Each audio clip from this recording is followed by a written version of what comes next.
Tribun News Today.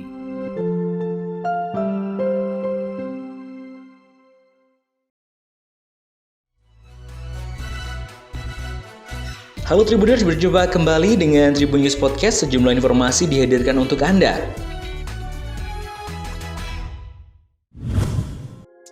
Pemberlakuan pembatasan kegiatan masyarakat PPKM darurat diperpanjang sepekan hingga Minggu 25 Juli 2021.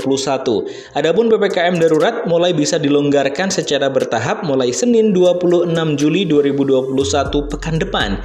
Hal itu diungkapkan Presiden Joko Widodo dalam keterangan pers pada Selasa 20 Juli malam. Jokowi menyebut data penambahan kasus dan kepenuhan bed rumah sakit mengalami penurunan setelah penerapan PPKM darurat. Jokowi dalam keterangan pers tersebut memberikan bocoran sejumlah aturan jika PPKM darurat mulai dilonggarkan pada Senin depan. Pasar tradisional yang menjual kebutuhan sehari-hari diizinkan buka sampai pukul 20.00 waktu Indonesia Barat dengan kapasitas 50%. Sedangkan pasar tradisional yang menjual selain kebutuhan sehari-hari boleh buka hingga pukul 15.00 waktu Indonesia Barat. Kemudian usaha kecil dapat buka sampai pukul 21.00 waktu Indonesia Barat dengan protokol kesehatan yang ketat. Mantan Satpam Bank nekat melakukan aksi perampokan di sebuah bank BUMN di Pagaralam, Sumatera Selatan, tempat ia bekerja dulu. Peristiwa itu terjadi pada Jumat 16 Juli 2021 siang. Tersangka pelaku, HK, 35 tahun, kemudian berhasil ditangkap polisi pada Minggu 20 Juli 2021. Ia mengaku nekat merampok karena banyak utang akibat ketagihan judi online. Bahkan, uang 35 juta rupiah hasil rampokan tersangka sudah didepositkan untuk judi online. Kapolres Pagaralam AKBP Doli Gumaram menjelaskan, uang hasil rampokan tersangka diakui sebanyak 48.500.000 rupiah. Pelaku terancam pasal 365 tentang pencurian dan ditambah pasal pencucian uang dengan maksimal hukuman 15 tahun penjara. Artis Raffi Ahmad membeli hewan kurban 40 ekor pada momen Idul Adha tahun ini. Hewan tersebut terdiri dari 20 ekor sapi dan 20 ekor kambing.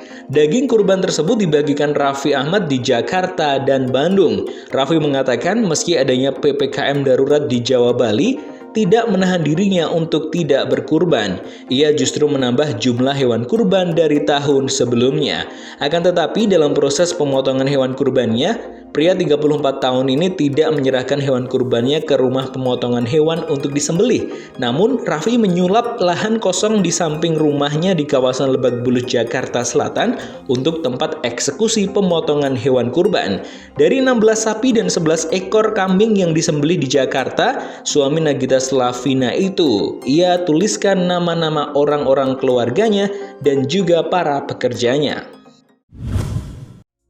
Ganda putra Indonesia unggulan 2 dunia Muhammad Ahsan Hendra Setiawan menargetkan medali dalam gelaran Olimpiade Tokyo 2020 yang diselenggarakan tahun ini. Pasangan ganda putra yang punya julukan The Daddies ingin meraih medali setelah sebelumnya gagal pada Olimpiade Rio 2016. The Daddies kala itu hanya mencapai babak penyisihan grup setelah kalah dari ganda putra Jepang Hiroyuki Endo, Kenichi Kaikawa, dan Chei Bayo Hongwei.